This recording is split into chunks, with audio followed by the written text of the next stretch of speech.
I remember Mary Tyler Moore or all those old TV shows of the 70s and 80s when people used to go cheers, you go to the bar and you have a conversation. But it's really hard to do that now.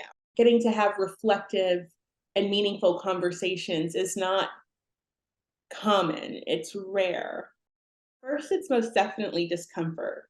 I still feel that now, even though I'm used to meeting all sorts of people. When I'm in the garden and someone comes up to me and they want to interact, like, damn it, I just want to weed and get this over with because it's hot and I need to get to my next location. But that I always get rewarded.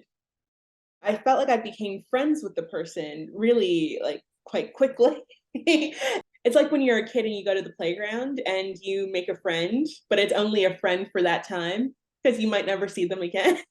So yeah, it felt like going to the playground or to the beach and meeting another young friend and playing, and then your day was over and you left them. But yeah, that's what it felt like.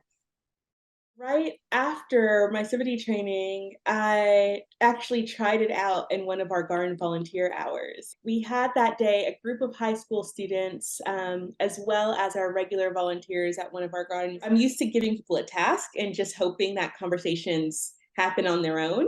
But the gulf between the age of the volunteers and that of the young students who came was so wide that it wasn't happening. I think the kids were just keeping to themselves and the adults keeping to themselves. So I gave them a prompt.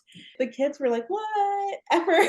They were a little bit weird. And I also thought even my older folks were a little bit weird about it too, but they did it. And I think it was really fun. Yeah, I think they got something out of it.